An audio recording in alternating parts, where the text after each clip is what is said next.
Video শুরু করার আগে আমরা লাস্ট এপিসোডে লাস্ট সিনে দেখেছিলাম যেখানে আমাদের মেন ক্যারেক্টার একটি মনস্টার সাথে ফাইট করার পর তার কাছ থেকে জিতছে, কিন্তু সেই মনস্টারটা যে টানেল থেকে এসেছিল মেন ক্যারেক্টার সেই টানেলের ভিতর যাওয়া শুরু করে দেয়।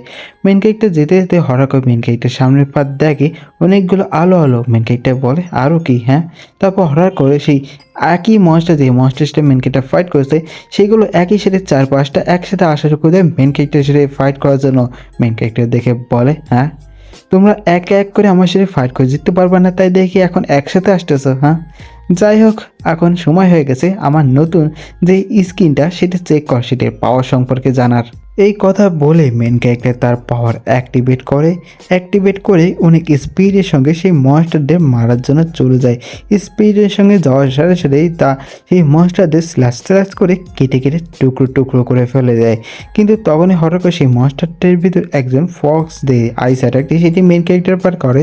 এটা দেখে মেন ক্যারেক্টার তার ফায়ার অ্যাটাকটি রেডি করে তার উপর শ্যুট করে দেয়, তাকে জ্বালিয়ে পুড়িয়ে দেয়। তারপরে মেন ক্যারেক্টার অনেক স্পিডের সঙ্গে যে তার পাশে দুটি মনস্টারকে তার গলা ধরে ফেলে, ধরে তারপর তার দুটার মাথাকেই মেন ক্যারেক্টার একই সঙ্গে খেয়ে ফেলে। আর এরই সাথে মেন ক্যারেক্টার সিস্টেম থেকে নোটিফিকেশন আসে, মেন ক্যারেক্টারকে বলে 3rd র্যাঙ্কের মিউটেড মনস্টারকে আপনি খেয়েছেন, এর জন্য আপনাকে 80,000 এক্সপিরিয়েন্স পয়েন্ট দেওয়া হচ্ছে। এটা দেখার পর মেন ক্যারেক্টার অনেকটা খুশি হয়ে যায়। মেন ক্যারেক্টার বলে চলো যাওয়া যাক। আর তাছাড়াও এই ছোটো ছোটো যে মনস্টার এরা সেই বড় মনস্টারের সামনে কিছুই না। এই কথা বলে মেন ক্যারেক্টার সেই টানেলের ভিতর আরও যাওয়া শুরু করে দেয়, কিন্তু তখন একটি আলো আসে মেন ক্যারেক্টার চোখে লাগে। মেন ক্যারেক্টারের সামনে কিছুই দেখতে পাচ্ছিল না। তখন আমরা দেখতে পাই সেই টানেলটি আস্তে আস্তে অ্যাক্টিভেট হয়ে যায়, বা বলতে পারো তার যে লাইটগুলো সেগুলো অ্যাক্টিভেট হয়ে যায়।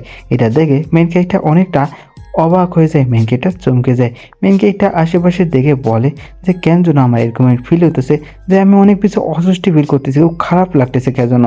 তখনই সিস্টেম সুইট বেরিয়ে আসে, তা সেও আশেপাশে দেখে বলে লাইকে তুমি জেলের ভিতর আছো এরকম লাগতেছে, হ্যাঁ?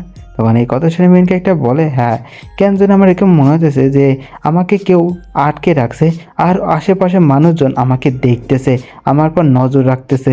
আর এই হোয়ালং রিভারের নিচে এত বড় একটি বিল্ডিং থাকবে আমি কোনোদিনই আশা করিনি, কিন্তু আমি বুঝতেছি না এটা আসলে কি। তারপরে এই কথা ভাবতেছিল, কিন্তু তখনই হঠাৎ করে মেন ক্যারেক্টার আর সিস্টেম ইউনিট একসাথে একই কথা মাথায় আসে, সেটি হলো রুইন্স। তারপরে মেন ক্যারেক্টারের নজর পড়ে সামনে একটি কঙ্কাল। মেন ক্যারেক্টার তার কাছে যায়, মেন ক্যারেক্টার দেখে বলে এই কঙ্কালটি একটু বেশি মোটা, দেখে মনে হচ্ছে এই মশলাটি একটু বেশি বড় ছিল। তখন মেন ক্যারেক্টার এসব দেখার পর অনেকটা অবাক হয়ে যায়। তারপর মেন ক্যারেক্টার আস্তে আস্তে আরও সেই রুইন্সের ভিতর যাওয়া শুরু করে দেয়। তারপর আমরা অনেকক্ষণ পর দেখতে পাই মেন ক্যারেক্টার কিছু একটা দেখে অনেক বেশি চমকে যায়, এতই চমকে যায় যে তার মুখ খুলে যায়, আর এখন খালি দেওয়ার বাকি। যাই হোক, তারপরে মেন ক্যারেক্টার আমরা দেখতে পারি আর কিছু না, এটা দেখে অবাক হয়ে গেছে। আর এটা কি আমি নিজেও জানি না, কিন্তু মেন ক্যারেক্টার বলে যে ট্যাগেন মাউন্টেনের যে রুইন্সটি সেটি হচ্ছে এই রুইন্সটা একটু বেশি বড়। এইগুলো দেখার পর মেন ক্যারেক্টার অবাক হতেইছে, কিন্তু তখনই হঠাৎ করে মেন ক্যারেক্টার সেই আগে যে এলিয়েনগুলো তাদের কথা মনে করে মনে মনে বলে তার জন্য আমি বুঝতে পারতেছি যে কিসের জন্য হোয়ালং রিভারে সেই ইটিএসদের বেশি দেখা গেছে। যাই হোক, কিন্তু আমি অবাক হতেছি এই জিনিসটা ভেবে যে এখানে ইএল অর্গানাইজেশনের লোকের ভিতর কাউকে পাঠিয়েনি এই রুইন্সটাকে জাগানোর জন্য, হ্যাঁ? নাকি সেই ইটিএস এই ইএল যে অর্গানাইজেশন লোকজনের পর অত বেশি বিশ্বাস করে না। তারপর মেন ক্যারেক্টার আস্তে আস্তে সামনের দিকে আরও যাওয়া শুরু করে দেয়। মেন ক্যারেক্টার যেতে যেতে অনেকগুলো গ্রিন যে ক্যাপসুল সেখান থেকে যাওয়া শুরু করে দেয়। মেন ক্যারেক্টার সেখান থেকে যাওয়ার সময় পালিয়ে দেখে বলে তাহলে কি সেই বিগ মনস্টারটি এখান থেকে বেরিয়ে এসেছিল, হ্যাঁ, পালিয়ে। তারপরে মেন ক্যারেক্টার যেতে যেতে দেখে এইটি মনস্টার, এটা দেখে বলে এই বড় মনস্টারটি আবার কে, হ্যাঁ? তখন আমরা দেখতে পারি সিস্টেম থেকে সে আর কেউ না, তার নাম হলো জায়েন্ট ফ্লেম কোকোটাইল, যার পাওয়ার বর্তমান 0। তখন এই সব দেখার পর মেন ক্যারেক্টার বলে যে ভাগ্য ভালো সে এখন আর জাগে নেই, দেখে মনে হচ্ছে সে অনেক বেশি পাওয়ারফুল। তারপর মেন ক্যারেক্টার আশেপাশে আরও ক্যাপসুলগুলো চেক করে বলে যে দেখে মনে হচ্ছে এখান থেকে টোটাল 2টি মনস্টার জেগে উঠেছে, কিন্তু আমি শুধুমাত্র একটি মনস্টারটাকেই একটু দেখলাম, আর একটা কোথায় গেল, হ্যাঁ?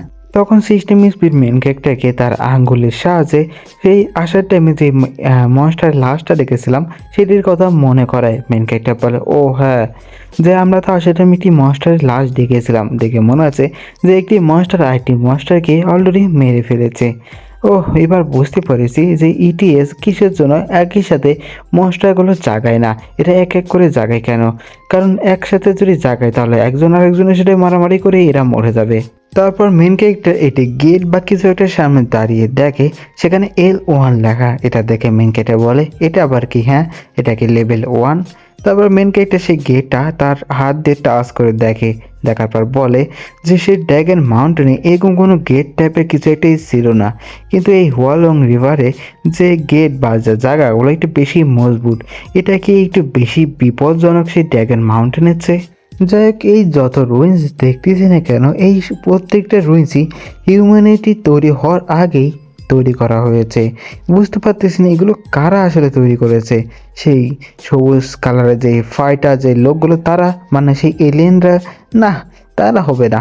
আমার মনে হয় এর চেয়েও বেশি ইন্টেলিজেন্ট যারা লোক, তারাই কেউ তৈরি করেছে। কিন্তু তখন হঠাৎ করে মেন ক্যারেক্টার একটু রেগে হয়ে যায়। মেন ক্যারেক্টার বলে যে আমি বুঝতে পেরেছি তারা শুধুমাত্র এমপ্লয়ার ছিল।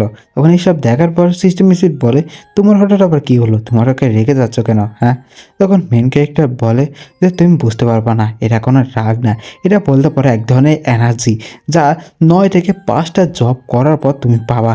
আর আমি মরার পর এই জিনিসটা এখনও আমার কাছ থেকে যায় নাই, এই জিনিসটা থেকে আমি এখনও ফ্রি হইনি। মেন ক্যারেক্টার এই কথাগুলো বলতেছে, কিন্তু তখনই হঠাৎ করে একটি কন্টেনার ভাঙার আওয়াজ আসে।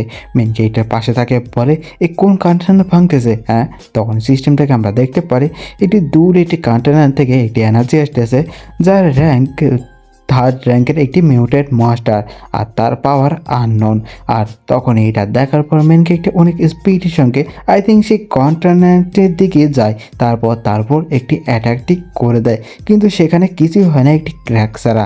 তখন এইসব দেখার পর মেন ক্যারেক্টার বলে, ক্ষয়গত যেই নকটা সেটির সাথে অ্যাটাক করেও কোনো লাভ হতেছে না, শুধুমাত্র কোনো ক্ষতি দিতে পারতেছে না। এটি কত পাওয়ারফুল একটি কন্টেনার! হ্যাঁ, আর এর সাথে সাথে আমার এপিসোডটি শেষ হয়ে যায়। ভাই আমি জানি আজকের ভিডিও অত বেশি ভালো কিছু হয়নি, আমার ভয়েস অনেক সমস্যা লাগতেছিল, কারণ ভাই এক তো যে পরিমাণে ঠান্ডা পড়ছে, তোমার এদিকের খবর তো জানি না, কিন্তু আমার এদিক প্রচণ্ড ঠান্ডা পড়ছে। তার জন্য একটু ঠান্ডা পড়তেছে, আর একটু প্রেশারে আছে। তোমরা আগের এপিসোডে যা লাস্ট পর্যন্ত দেখছিল তারা জানো কিসের প্রেশারে আছি, তো এইসবের কারণে তোমার একটা ভিডিও আসতে দেরি হতেছে, আর এই কোয়ালিটি একটু খারাপ হতেছে। যখন সব কিছু ঠিক হয়ে যাবে তখন ভালো করার চেষ্টা করবেন। ওকে, আপাতত একটু কষ্ট করে নিও। ওকে, আর কিছু বলবো না। Good bye, tata, see you.